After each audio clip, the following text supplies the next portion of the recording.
And here we are on Daybreak between two very popular players. Select known for his older school accomplishments, Creator known for the new school.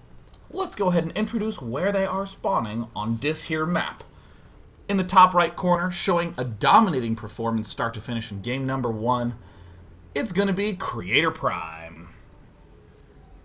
And in the southwest position, as the red Terran, has a lot of ground to make up here. But game number 2 serves as an opportunity. It is dignitas.SeleCT. You know, on this map, I think that going for a little bit more of a standard play, just forcing it to late game, almost exactly what's selected in game number 1 would work great. But this is one of those maps where you can actually just do it straight up without any sort of trickery. That third base is just so easy to take and hold. You know, I frankly, on Daybreak, some of my most enjoyable Protoss matches to observe, to watch, Sean, are where the Protoss really get their groove going with a Warp Prism. You know, the third base goes up. If it goes into that longer game, suddenly there are just all of these little areas, little nooks and crannies for Warp Prism drops to just be just one of the most effective things that you'll see in the game. And you know, as Hero has demonstrated as of late, you know, a great Protoss player, the ability to use 2, sometimes 3 different Warp Prisms in the attack on this. And, you know, I wonder if Creator's going to do something like that. We have been seeing a lot more on Daybreak, and I just really enjoy that style of play. Either way, taking into account the largeness of this map, I'm sure has to put at least some thought into both these players as far as what their opponent is going to do. Interestingly, I like the Banshee play quite a bit on this map. You just get the Banshee up and you poke at his natural, you poke at his main, at his third. You don't really expect to do damage, but man, does that pin him back. What else can he do? Has to build stalkers, has to stay back, etc. Yeah, and also just controlling that space in the middle, especially with the rocks up. Yeah, there's certainly a large path, a large distance, and a lot of players have been utilizing that to its fullest, even if they don't necessarily do a ton of damage inside the main. Now we do have first gateway up, but waiting for that cybernetics core to finish up. Don't have a zealot coming out right away, as with just 1 gas with 2 harvesters right now, and the SCV is going over to scout here for Select. Select doing a very nice scout timing. This is about when the Nexus would go down if he was going for a unitless gateway expand, and booyah, there it is. Now, if you're in Select's shoes, you're going to poke up here and you're going to say, wait a minute, there's no Zealot, and almost always you can go ahead and make a push right away. There's the first Stalker starting out. You can just do a little bit of poking if you want. Go straight for that forward watchtower and then pull right on back. You kind of need that initial Zealot to be able to defend a lot of early pushes. But the Stalker is coming out, and the Nexus has been spotted by that SCV. That means the 3rd command center is going to go down for Select inside his main with, I assume that, I mean, good response here from him. What in particular do you like about it? Well, I mean, this is just a map where it's so hard to really put on pressure at the start. I like the fact you brought up the Warp Prism. We saw MC pull that amazing win off against Bomber at the Red Bull Battlegrounds, and that's exactly the way that Protosses are starting to play this map. Secure 3 bases and go for that Warp Prism play. But you'll notice in that full sentence, there's no way to put on any pressure from a Terran player going for this early 3rd command center. So Select is just going to be playing ultra mega long term, and I like that Select is sort of displaying for us in this game. He's against CreatorPrime, arguably the hottest PvT, actually PV anything player right now, and he's going to try to take him to the late game.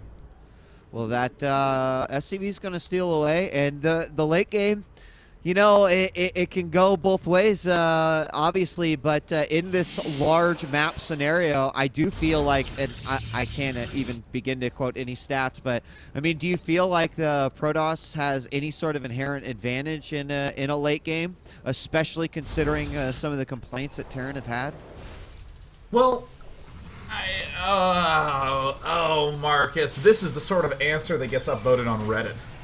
I do think that it's not actually as big of a problem as a lot of Terran players are concerned about. Because the fact of the matter is, what you're going to be seeing out of Select is huge pushing going on from around 12 to 15 minutes. Super It's a little bit performance delayed. It's starts not with quite the super 11-minute timing that we saw of Hack, but from 12 to 15, even as far as 12 to 17, the Protoss player is on the mega defensive, unless Select really botches something. So what that means is, sure, in the late game, you like this theory of being able to warp in and do all this sorts of damage, but the Terran has control over most of the map, so you feel very, very cramped as Protoss. Protoss does have a bit of an edge on this map overall. It's about 52% in favor of Protoss, but I mean, with only a 4% differential, it comes far more so down to the skill of the players. And look at CreatorPrime already gearing up for the late game, building that double forge right now. A little surprised to see him so leery of taking a third Nexus, but CreatorPrime will no doubt be scouting into the main base of Select in a moment. Yeah, I mean, he's going to have both these observers hitting the main base and the natural about the same time, and if he does it right, he might actually avoid any sort of potential snipe, and he does. He's going to get a great look at what's going on inside, sees that third CC, and we'll also see this double engineering bay. Wow. So probably pretty happy about this information that he just gathered there. And has a full idea what's going on. In fact, immediately you see this probe march down, third Nexus, it's going down right around 8:30, and especially knowing the position of the army, doesn't have a whole lot to defend. So, what do you feel about that that third army with this vision and where he's got units to watch for this? I feel like he could do this relatively safe.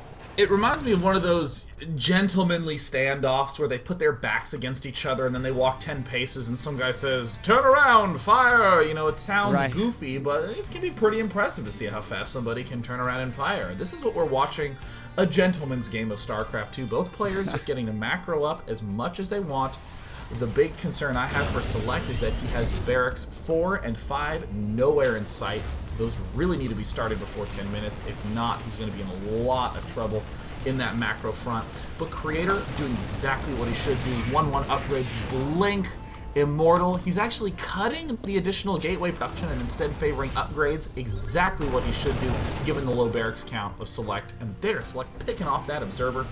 And there's really not going to be that much attacking coming at anybody for the next little bit of time. Yeah, it doesn't seem like it. And there those two barracks are going to finally go down here for Select, as with the scan of the observer, that's going to be definitely helpful here for Select.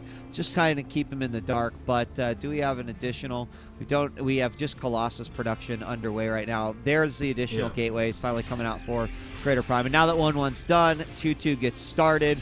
And here is, a typical route that we're going to be seeing coming out here by Select. He's going to run to the watchtower. Maybe it will even pick off this additional observer if he catches it. And there it is. Very, very nicely done by Select. Wow, yeah. Seems like he might have an opportunity here, but this army for CreatorPrime at 1-1 with the chrono boosted 2-2 on its way, I think it should be able to defend. And it looks like Select is going to try to poke in. He might lose a couple of units, but for the most part, CreatorPrime should be all right. Oh, the pylon goes down. That's going to help a lot. No reinforcements for Select. And this is the uncomfortable position that we're going to see. From around 12 to 15, 16, 17 minutes, Creator ain't really going to be able to do that much. As long as Select continues to reinforce this little push up at the front, he's going to have control of the map. Just go to CreatorPrime's vision. All he has is a single observer watching these units at the bottom, and other than that, he's completely in the dark. Select has control of the map. Maybe Select can pick off this other observer, but no, he ends up retreating. CreatorPrime doing a nice little job of pushing back, but ooh, there's the blink up. Yeah, getting a little offensive there. Kind of like that, forcing his opponent back just a little bit. Will allow him to get his vision back up, but more importantly, he's pretty much hidden all these Colossus. Oh, a drop at the top side. Oh, nice. It does go in. Everything is moved away. There's only a single stalker there, and he might be able to get this Nexus. No, he goes after the forges.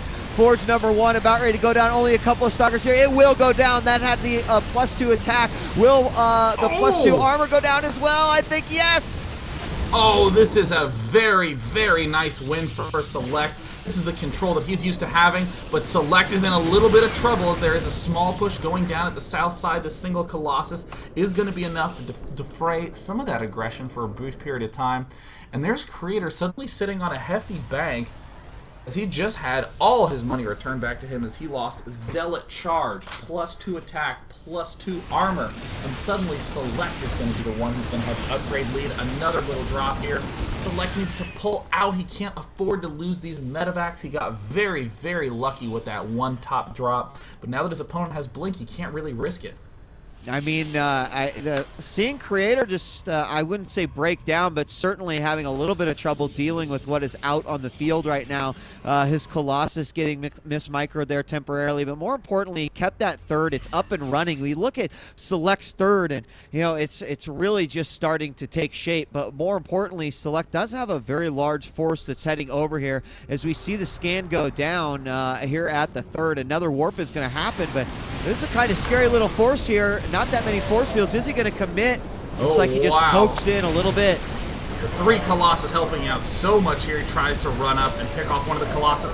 So it looks like he's darting up. 1 goes down. He will get Colossus 2. Can he get Colossus number 3? It looks like yes, maybe, but no, at the cost of losing most of his army. Select suddenly in a big bind. He does do another drop up at the top. So looks like it's going to be fairly ineffective. Creator with this nice mix of Blink Stalkers, some Zealots, and these Mega Colossus. Able to deflect everything, and suddenly Select is looking a little shaky in his position. Yeah, the Vikings could have done a little bit better there, I think, versus Creator's army. We did see several of those Colossus go down, but at the end of the day, take a look at the units lost have. It's actually more even than you might think. But losing, what, 2, almost 3 Colossus right there? Could have been a lot bigger impact than I think actually was done. And there's a lot of Zealots up here now. I'm not sure as a second forge has gone down, but, you know, with both those forges going down, he actually overlapped 2 different forges, and so never built the second one. And so he is lagging a little bit behind on his upgrades as a result of that. Yeah, I mean, that's one of those things that can always happen in the heat of the moment, but has such a negative impact in the long term. We see +2 armor just now starting, while Select is farther ahead in his 3 upgrades. After the failure of those attacks, Select has to once again wait until he hits a big maxed army again. Fortunately, he has all the infrastructure he needs. He has the 8 barracks, he has the Ghost Academy, the Mobius reactor is now done. Another drop going down at the top side, and this I actually think might be a big error for Select. He will take down that Templar Archives. But man, this is going to be a big... Oh, he gets the Robo-Bait too. Oh, that's really nice. That is huge. And then he tucks himself into this nice little corner where the Zealots will eventually put him to bed. Unfortunately, that also means death. But he got Storm as it was about to finish. 2 Colossus were queued up, and before that first one got out, he got rid of that as well. So it turns out to be quite good, but of course it is causing a reaction to come out here by CreatorPrime. But the upgrade advantage is clearly going to be in favor of Select if he can just delay it by a little bit here. This is a massive army. He's got to be careful. Needs to pull back. He's going to engage it out in the open. It looks like he will be able to annihilate the Colossus with relative ease, but I don't know if I like this position for Select. I think that drop may have turned out to be a mistake. One of the Colossus does fall down. Excellent control from Select. The exact sort of play that we saw from him in his absolute prime. Where are all his ghosts? He has only 2. He's going into a little bit of autopilot, just spamming those Marauders out. Yeah, and we've got a lot of Vikings. He's just going to go in and deal with that one Colossus and be okay with the sacrifice that he makes. And now he's dealing with mostly a Zealot Archon army. There's a couple of, no, there's no Storms locked and loaded because he got that Archives. Well, it looks like 3 feedbacks will be in order, but man, Select is going to have to land the perfect EMPs. He has only 2 Ghosts. He has a little bit too many Marauders. He's at 24 Marauders. But this is an excellent angle with that one command center there, ready to absorb a lot of damage. There's an excellent feedback coming out for CreatorPrime, who's now taking the bottom right expansion.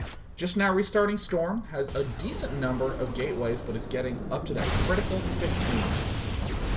And he may lose his command center. He is going to, but there's the engagement coming out by Select. Remember, he's got a huge upgrade advantage right now with the 3-3. And as he shoots forward, the army is in full retreat. He is certainly going to catch quite a few of these units off, and actually he turns around as the units just get narrowly away. Now, the 4th is going up, but he's behind a command center. Select could have had an additional base up and running right now, and for only a short while, he's going to have this upgrade advantage. We have some High Templar moving out.